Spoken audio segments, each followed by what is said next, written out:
श्री राधे श्री राधे श्री राधे। आदरणीय इस सत्संग में उपस्थित सत्संग प्रेमी माँ बाप भाई बहन के चरण कमलों में नमन करते हुए आज के दिव्य अमृतमय भागवत कथा के गंगा सागर में डुबकी लगाते हुए हम सब जीवन को धन्य कर रहे हैं, कृतार्थ कर रहे हैं। तो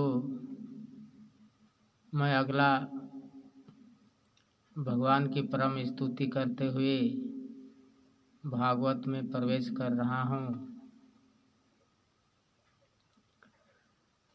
वक्रतुंड महाकाज सूर्यकोटि संप्रभा विधन में कुरु में देव सर्व कार्येषु सर्वदा। कहने का तात्पर्य है वक्रतुंड महाकाज जिस गणेश भगवान के सूंड टेढ़ेपन और उनके शरीर विशाल और अनेक संकट अनेक विधन बाधाओं के हरण करे वाला गणेश भगवान के मैं चरण कमलों में नमन करते हुए इस भागवत के महाप्रसंग में प्रवेश कर रहे हैं। गणेश जी की अद्भुत महिमा है और स्वयं भगवान शिव ने आशीर्वाद प्रदान किए कि जाओ बेटा तुम्हें सर्वश्रेष्ठ पूजनीय माने जाओगे।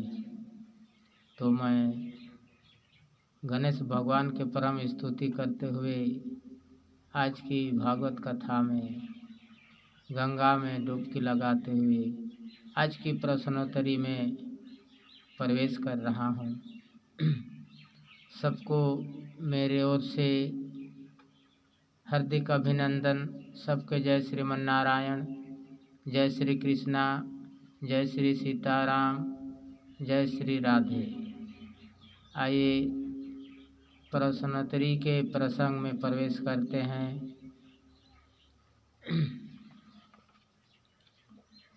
तो पहला प्रश्न है कि कलयुग कहाँ कहाँ रहती है।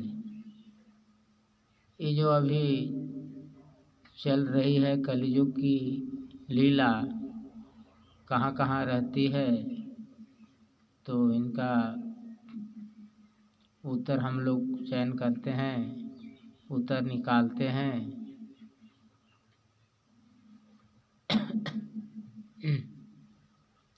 तो कलयुग देखिए 4 स्थानों में राजा परीक्षित ने कलयुग को रहने के लिए स्थान बताए हैं।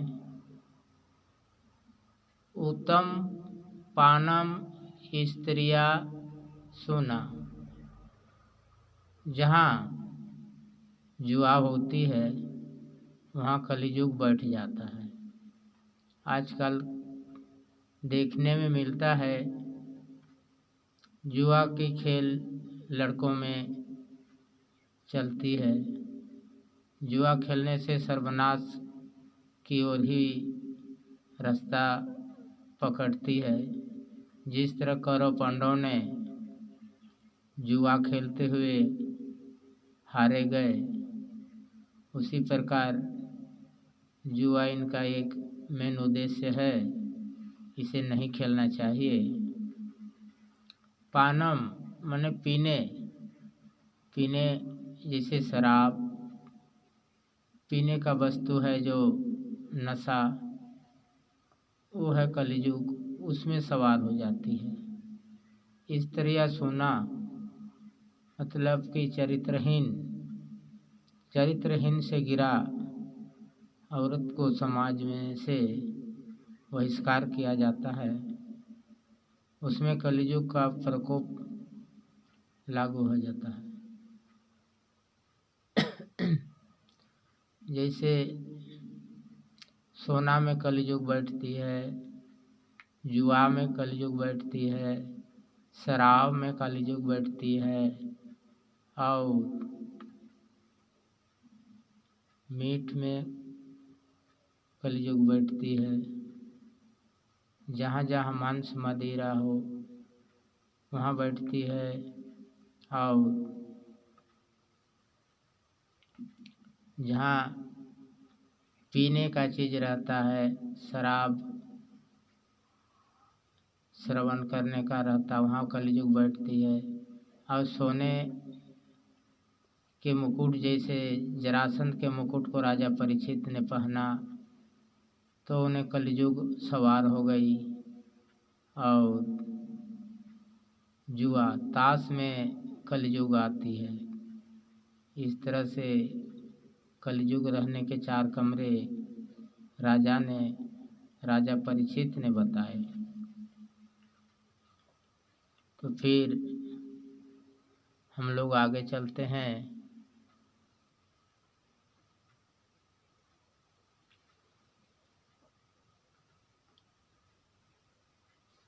भगवान ने आपको क्या दिया,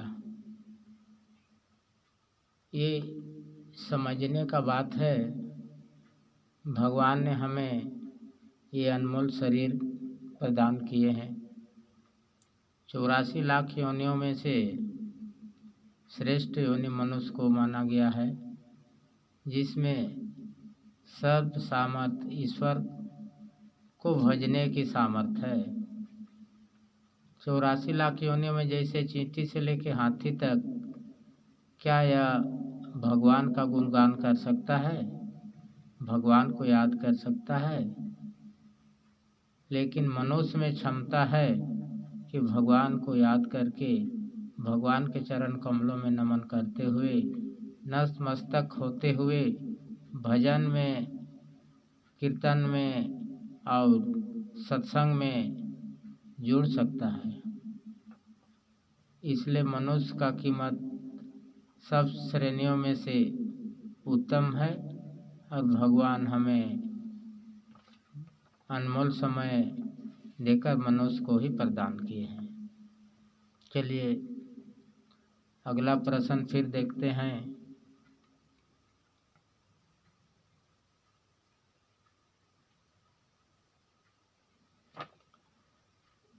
कहते हैं जैसे संत महापुरुष सर्वे भवन्तु सुखिनः सर्वे भवन्तु निरामया।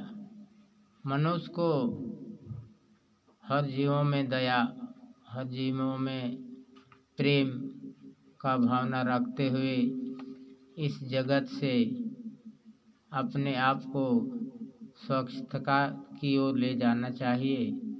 इसी को संत महापुरुषों ने गाया है। सर्वे भवन्तु सुखिनः सर्वे भवन्तु निरामया। सब में दया का भाव रखना चाहिए, ये संतों का कहना है।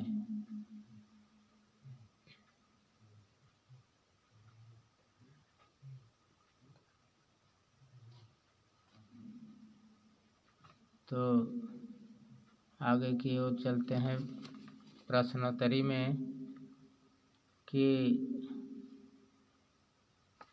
राजा परीक्षित को श्राप क्यों लगा। जैसे जरासंध के मुकुट को जब राजा परीक्षित ने पहना तो सोने में कलियुग बैठता है। उनके मन भ्रष्ट होते गए और शिकार के लिए वो जंगल निकल गए, और जंगल में घूमते घूमते राजा परीक्षित ने एक मरे हुए सांप को एक संत के सिर पर रख दिए। तो उसी समय संत ने राजा परीक्षित को श्राप दे दिया, जाओ तुम्हें 7 दिन में मरेगा, क्योंकि तुम मरे हुए सर्प को मेरे गले में डाल दिए। इसलिए राजा परीक्षित को श्राप लगी संतों द्वारा। तो ये प्रश्न का हल हो गया।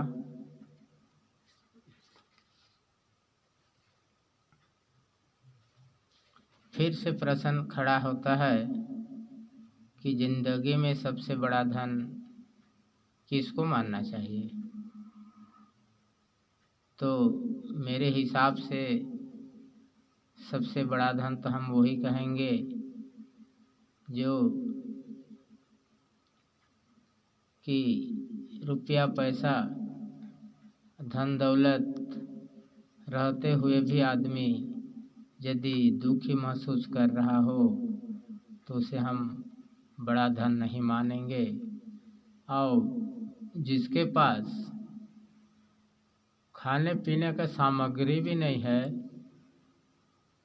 और खुश रह रहा है और कोई टेंशन नहीं है, चिंता नहीं है, उसे ही हम धन मानेंगे क्योंकि वह सुखी है।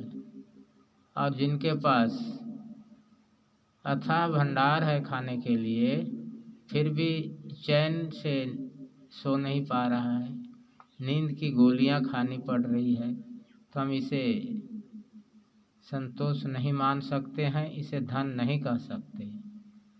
जिनके पास धन ही नहीं है वो चैन से रह रहा है, उसको हम सुखी मानेंगे, वही असली धन कहागा क्योंकि वो टेंशन से मुक्त है, चिंता से मुक्त है, इसलिए उसी को हम लोग धन मानेंगे या तो सुखी मानेंगे। ठीक है। और आज के दिव्य सत्संग प्रोग्राम को हम सब यहीं पर विराम देते हैं। सबको मेरी तरफ से राधे राधे।